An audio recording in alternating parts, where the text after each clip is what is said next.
प्यारे बच्चों, मैं Pankaj Dubey, vice principal of BDM inter college ब्रपुराबा उरमसारी, आप लोगों के लिए आज टेंस पर एक वीडियो लेके आया हूँ। इस वीडियो में आज हम लोग पास्ट परफेक्ट टेंस, जो कि बच्चों को बहुत कठिन लगता है। सभी बच्चे कहते हैं कि सर एक काम का होना तो हम बना ही नहीं पाते हैं, तो उसमें डबल डबल काम का होना पाया जाता है, तो उसमें प्रॉब्लम आती है बनाने में। लेकिन मैं आज आप लोगों को पास्ट परफेक्ट दो कामों वाले वाक्यों को कैसे ट्रांसलेट करना है ये सिखाने जा रहा हूँ। और मेरी गारंटी है कि इस वीडियो को पूरा देखने के बाद में आपको पास्ट परफेक्ट के दो कामों वाले सेंटेंस बनाना अच्छी तरह आ जाएगा।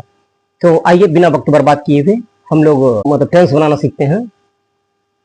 हाँ, तो प्यारे बच्चों, पास्ट परफेक्ट टेंस का अनुवाद करते समय कई लोग ये कहते हैं कि प्रिंसिपल क्लास पे ध्यान दीजिए, एडवर्ब क्लास क्या है। मैं क्लास के चक्कर में पढ़ूंगा ही नहीं, मैं आपको दुनिया की सबसे आसान विधि से पास्ट परफेक्ट सिखाने जा रहा हूँ। देखिए, इसमें करते क्या हैं। पहली बात तो ये कि पास्ट परफेक्ट की पहचान में चुका है, चुकी है, मतलब चुका था, चुके थे,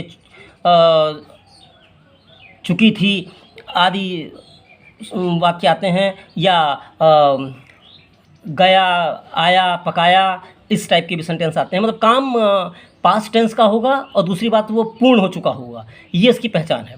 तो अगर दो काम का होना पाया जाता है वाक्य में, तो उसमें सबसे पहले ये दिखाया जाता है कि मुख्य काम कौन सा है। मुख्य काम मतलब पहले देख लीजिए, जैसे मेरे जाने से पहले वह सो चुका था, इसमें मेन काम क्या है, वह सो चुका था, ये मुख्य काम है। मेरे पत्र पढ़ने से पहले पिताजी आ चुके थे। मेरे पत्र पढ़ने से पहले पिताजी आ चुके थे, इसमें पिताजी आ चुके थे, ये मेन काम है। तुम्हारे जाने के बाद माताजी ने खाना पकाया, तो माताजी ने खाना पकाया, ये मेन काम है। तो एक बात ध्यान रखिएगा कि जो मेन काम होता है, मुख्य काम होता है, उसकी अंग्रेजी सबसे पहले बनती है, चाहे वाक्य में पहले लगा हो और चाहे बाद में लगा हो। क्लियर हो गया? जैसे मतलब अगर दो काम का होना पाया जा रहा है, पास्ट परफेक्ट का वाक्य है, तो आपको ये देखना है कि उसमें मेन काम क्या है। अगर दो काम का होना पाया जाता है, तो जो मेन काम है उसकी अंग्रेजी पहले बनती है, चाहे वाक्य में पहले लगा हो या बाद लगा हो। एक तो ये चीज़ हो गई कि हमेशा मुख्य काम की अंग्रेजी पहले बनेगी। दूसरी बात ये ध्यान देनी, यदि वाक्य में पहले लगा होता है, जैसे मान लीजिए मेरे जाने से पहले वह सो चुका था, तो यहाँ पहले लगा हुआ है, तो मेन काम क्या है, वह सो चुका था, तो सबसे पहले हमने उसकी अंग्रेजी बनाई है। वह सो चुका था की अंग्रेजी पहले बनेगी, और किस में बनेगी, क्योंकि यहाँ पहले लगा हुआ है तो वो बनेगी पास्ट परफेक्ट में। आप जानते ही हैं कि पास्ट परफेक्ट के दो काम के होना जो पाया जाता है, उसमें एक वाक्य बनता है पास्ट परफेक्ट में और दूसरा बनता है पास्ट इंडेफिनिट में। तो जो मेन काम है उसकी अंग्रेजी पहले बनती है, चाहे वाक्य में पहले लगा हो या बाद लगा हो, मेन काम करिए पहले बनेगी। लेकिन अगर वाक्य में पहले लगा होता है तो हैड थर्ड फॉर्म पहले लगेगी, और अगर बाद लगा है तो हैड थर्ड फॉर्म बाद में लगेगी। यही एक मेन चीज़ है, इसको ध्यान रखिएगा, मेन ट्रिक यही है। अगर वाक्य में पहले लगा है तो हैड थर्ड फॉर्म पहले लगेगी, जो दूसरा वाक्य बनेगा वो बनेगा पास्ट इंडेफिनिट में। और अगर वाक्य में बाद लगा हुआ है तो हैड थर्ड फॉर्म बाद में लगेगी, और जो पहले सेंटेंस बनेगा वो बनेगा पास्ट इंडेफिनिट में। क्लियर हो गया? अब आइए देख लेते हैं, उदाहरणों से उसको समझते भी हैं। मेरे जाने से पहले वह सो चुका था, तो इसमें मेन काम है वह सो चुका था, तो हम उसकी अंग्रेजी बनाएंगे और हैड लगा के बनाएंगे, हैड थर्ड फॉर्म। तो ही हैड स्लेप्ट, वह सो चुका था कि अंग्रेजी पहले बनाएंगे और वो बनाएंगे पास्ट परफेक्ट में, तो हैड थर्ड फॉर्म लगेगी, ही हैड स्लेप्ट, फिर पहले लगा है तो बिफोर लगाएंगे। इसके बाद जो दूसरा वाक्य था मेरे जाने, तो ये बनेगा पास्ट इंडेफिनिट में, तो इसका आई वेंट हो जाएगा।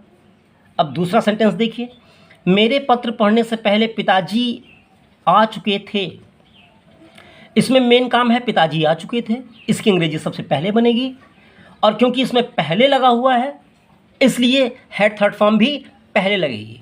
Father had come before I read the letter, क्योंकि पहले लगा हुआ है तो उस नाते पिताजी आ चुके थे को बनाएंगे हैड थर्ड फॉर्म के साथ में, तो ये तो लग गया फादर हैड कम बिफोर मेरे पत्र पढ़ने, तो बिफोर मेरे पत्र पढ़ने ये जो बनेगा पास्ट इंडेफिनिट बनेगा, before I read the letter, before I read the letter.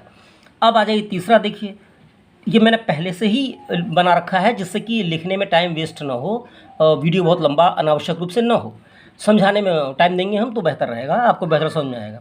अब देखिए तीसरा, देखिए तुम्हारे जाने के बाद माता जी ने खाना पकाया। दो वाक्य आप पहले वाले कर चुके हैं, अब ये बाद वाला वाक्य है। दोनों टाइप के सेंटेंस सीख लीजिए। तुम्हारे जाने के बाद माता जी ने खाना पकाया, तो मैं पहले ही कह चुका हूँ कि जो मेन वाक्य होता है उसकी अंग्रेजी पहले बनती है। मेन काम, तो मेन काम क्या है, माता जी ने खाना पकाया, इसकी अंग्रेजी पहले बनेगी। लेकिन यहाँ बाद लगा है तो हेड थर्ड फॉर्म बाद में जाएगा। जो वाक्य पहले बनेगा वो बनेगा पास्ट इंडेफिनिट में। तो मदर कुक्ड फूड, माता जी ने खाना पकाया बनेगा पास्ट इंडेफिनिट में। Mother cooked food second form आएगी, मदर कुक्ड फूड। आफ्टर बाद लगा है तो आप आफ्टर लगाएंगे। तुम्हारे जाने के, तो आफ्टर, अब क्योंकि बाद लगा है तो हेड थर्ड फॉर्म बाद में लगती है बाद में, तो आफ्टर यू हैड गॉन। मतलब सीधा सिंपल फंडा है, ध्यान रखिए। मेन काम की अंग्रेजी पहले बननी है। अगर वाक्य में पहले लगा है तो हेड थर्ड फॉर्म पहले लग जाएगी, दूसरा वाला वाक्य बनेगा पास्ट इंडेफिनिट में। और अगर बाद लगा हुआ है तो हेड थर्ड फॉर्म बाद में लगेगी, बाद वाले क्योंकि इसमें पहले लगा हुआ है तो फिर पहले ही हेड थर्ड फॉर्म लगनी है। तो सबसे पहले लगेगा हैड।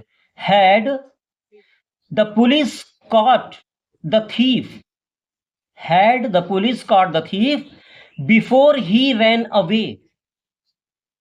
जब इंट्रोगेटिव सेंटेंस रहेगा तो इंट्रोगेटिव सेंटेंस में मुख्य काम की अंग्रेजी पहले बनेगी। और वो मुख्य काम, अगर मान लीजिए कि पहले लगा हुआ है तो हैड थर्ड फॉर्म पहले लगेगी, तो आप इंट्रोगेटिव में पहले हैड लगा देंगे।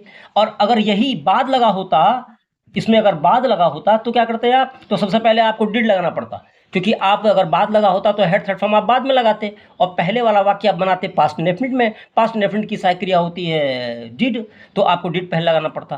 क्लियर हो गया? मुझे पूरी उम्मीद है कि ये सेंटेंस आपको आगे होंगे।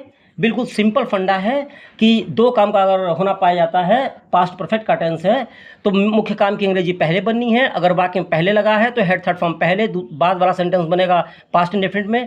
और यदि बाद लगा है तो हेड थर्ड फॉर्म बाद में लगेगी और जो पहला वाक्य बनेगा वो बनेगा पास्ट इंडेफिनिट में। बस इतना ही सिंपल फंडा है। मेरे ख्याल से आपको ये बहुत ईजी ट्रिक से आ गया होगा। तो जाने से पहले 1 सेकंड लगेगा, आपको खाली इस वीडियो को लाइक करना है और चैनल को सब्सक्राइब करना है अगर ऐसे वीडियो और पाने हैं तो। धन्यवाद।